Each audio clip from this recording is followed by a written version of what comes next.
नमस्ते, अभिवादन आपका इनोसेंट इन्वेस्टर के इस नए वीडियो में। दोस्तों, काफ़ी दिन से मुझसे रिक्वेस्ट की जा रही थी ABSL AMC पर वीडियो बनाइए। आज वो दिन है जहां पर मैं आपके लिए ये वीडियो लेकर हाजिर हूं। काफ़ी ज़रूरी टाइम फ्रेम पे मैं आपके साथ हाजिर हूं। क्यों? क्योंकि मेरा फेवरेट रेट भी लगभग आ गया है, कंपनी का रिजल्ट भी आ गया है, कंपनी ने आपको डिविडेंड भी अनाउंस करके दे दिया है। 5 रुपये 60 पैसे आपको मिलेगा डिविडेंड अगर आप इस शेयर को रखते हो 8 नवंबर की रिकॉर्ड डेट पर अपने डीमैट अकाउंट में। तो ठीक है, 22 नवंबर तक आपके खाते में पेड कर दिया जाएगा ये वाला डिविडेंड। यानी कि अगर आप आज ये शेयर खरीदते हो, आपको 5 रुपये आपके बैंक खाते में कंपनी ट्रांसफ़र करके देगी, 5 रुपये 60 पैसे। ठीक है, देखेंगे रिजल्ट। उससे पहले आपको बता दें, प्राइस 621 रुपये पर अभी ये स्टॉक आपको ट्रेड करता हुआ दिखाई दे रहा है। जब इनका IPO आया था 720 रुपये पर, उस वक्त मैंने आपसे कहा था अगर ये स्टॉक आपको 100 रुपये सस्ता लाकर बेचा जा रहा होता, मैं बिल्कुल वहाँ पर अप्लाई कर देता। क्या मैं यहाँ पर अप्लाई करने वाला था? नहीं, मैंने आपको बोला था कि मैं यहाँ पर अप्लाई नहीं करूँगा। लेकिन अगर यही स्टॉक मुझे 100 रुपये सस्ता देती ये कंपनी ला करके, तो मैं बिल्कुल इसको खरीदने के लिए तैयार रहता। क्यों मैंने ये कहा था और क्यों मुझे लगता है 620 पे ABSL AMC को खरीदना चाहिए, आपको मैं समझाऊंगा। उसके बाद आपकी चॉइस होगी कि आपको लेना है या नहीं लेना है। मैं भी अपना फाइनल डिसीजन आपको बताऊंगा। मैं इस स्टॉक को कब खरीद रहा हूं और कारण भी आप जान जाओगे वीडियो के दौरान।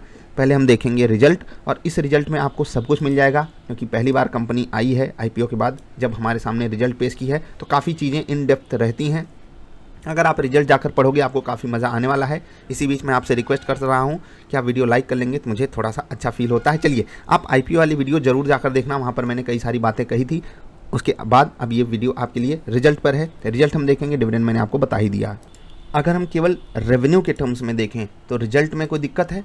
नहीं, कोई दिक्कत नहीं है। 372 करोड़ कंपनी ने कमाई की है। एक चीज़ याद रखिएगा, ये जो डेटा है ये लाख में है, तो हम इसको करोड़ में कन्वर्ट कर रहे हैं। लाख, 10 लाख और उसके बाद करोड़ होता है। 2 पॉइंट हम पीछे आएंगे।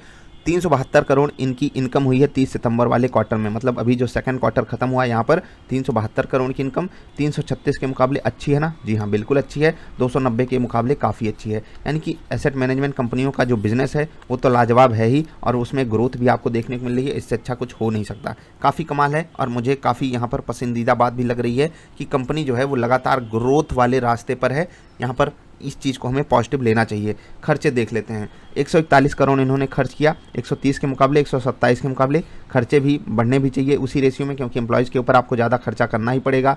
वो तो आपकी मजबूरी भी है, प्लस ये ज़रूरी भी है। 75 करोड़ इन्होंने खर्च किया 68 के मुकाबले, 58 के मुकाबले, जो कि काफ़ी बढ़िया है। यहाँ पर थोड़ा सा इन्होंने कोताही की है, लेकिन ये भी बढ़नी चाहिए थी। बाकी ठीक है। ओवरऑल खर्चे को अगर हम इनकम के हिसाब से कंपेयर करेंगे तो यहाँ पर भी इन्होंने अच्छा ही काम किया है, एवरेज अच्छा काम किया है। कुछ बहुत अच्छा नहीं कर दिया, लेकिन फिर भी ठीक ठाक काम किया है।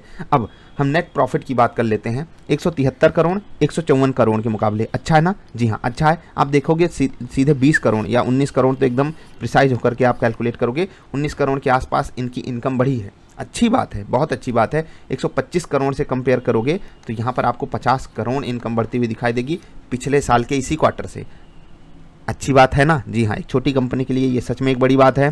तो इस रिजल्ट में तो आपको कोई तकलीफ नहीं दिखाई दे रही है। अब तकलीफ है कहाँ पर फिर? स्टॉक क्यों गिर रहा है? लगातार स्टॉक क्यों गिर रहा था? हम उस पर चलेंगे। उससे पहले जिस डेटा पर हम ये कैलकुलेशन आपको करके दिखाएंगे वो डेटा देख लेते हैं। वो है प्राइस टू अर्निंग रेशियो। देखिए, मार्जिन वगैरह की बात करना यहाँ पर थोड़ा सा अलग हो जाएगा। मैं आपको एक चीज़ बताता हूँ कि आप कंपनी के बिजनेस को देखिए, उसका भविष्य है या नहीं। उसके बाद आप कंपनी के रेवेन्यू को देख लीजिए, खर्चे को देख लीजिए। ओवरऑल सिनारियो में अगर इन दोनों को कंबाइन करके एक ही डेटा में देख लेना है तो आप अर्निंग पर शेयर को देख लीजिए। आपको और कुछ देखने की ज़रूरत नहीं है। बस भविष्य आपको पता होना चाहिए कि हाँ, इस कंपनी का अच्छा है या नहीं। आने वाले समय में लोग बाजार में पैसा लगाएंगे या नहीं, म्यूचुअल फंड के रूट से पैसा लगाने आएंगे या नहीं, एसेट मैनेजमेंट कंपनियां आने वाले समय में कैसा काम करेंगी, बस वही आपको देखना है। प्लस आप मोनोपोली बिजनेस तो इसको कह नहीं सकते हो, यहाँ पर कई लोग हैं। तो जो ग्रोथ होगी वो एक सेट पैटर्न पे होगी। बाकी अर्निंग पर शेयर मैं आपको बताता हूँ। सेट पैटर्न की बात आप समझ गए होंगे। सेट पैटर्न का मतलब ये होता है कि जो ग्रोथ है वो ऐसी नहीं हो जाएगी, कभी 30% हो रही है, कभी 40%, कभी 50%। ओवरऑल सिनारियो में जब ऐसा कोई चीज़ होता है, जैसे एक फाइनेंशियल मार्केट है, यहाँ पर लोग नॉर्मली ऐसे आते हैं। तो जो ग्रोथ है वो प्रिडिक्टिव है, इसीलिए कारण बाजार में कुछ खास इनको सम्मान नहीं मिल पाएगा। मैंने आपको शुरुआत में ही ये बात बताई थी। लेकिन अगर आपका अनुमान इस तरीके का है कि हमको एक स्टेबल कंपनी चाहिए जहां पर डाउन साइड रिस्क बहुत ज़्यादा ना हो, तो आपके लिए ये कंपनियां होती हैं। समझ रहे हैं? जी हाँ। अभी 6 रुपये की कमाई इन्होंने करके दी है एक शेयर के पीछे। एक क्वार्टर की बात हो रही है। 5 रुपये 38 पैसे, 4 रुपये 36 पैसे। मैं यहाँ से कंपेयर कर करके आपको दिखा रहा हूँ, अच्छा है। अब 6 रुपये का मतलब क्या है कि साल भर ये आपके लिए 24 रुपये कमाएंगे। अब 24 रुपये अगर ये अगले साल भर में कमाते हैं, मैं आपको 1 मिनट कैलकुलेटर खोल के दिखाना चाहता हूँ। अभी इनका दाम है 620 रुपये, ठीक है। 620 रुपये वाला स्टॉक आपके लिए कितना पैसा कमा कर ला रहा है? 24 रुपये साल भर का। अब सोच लीजिए, 24 रुपये साल भर का कमा रहा है। प्राइस टू अर्निंग रेशियो देखिए 25 का आ गया। जी हाँ, रिजल्ट भी अच्छा आया, प्राइस भी हमको सस्ता मिल गया। तो 620 रुपये 25 के प्राइस टू अर्निंग रेशियो पे मैं इस स्टॉक को खरीदने के लिए बिल्कुल रेडी हूँ।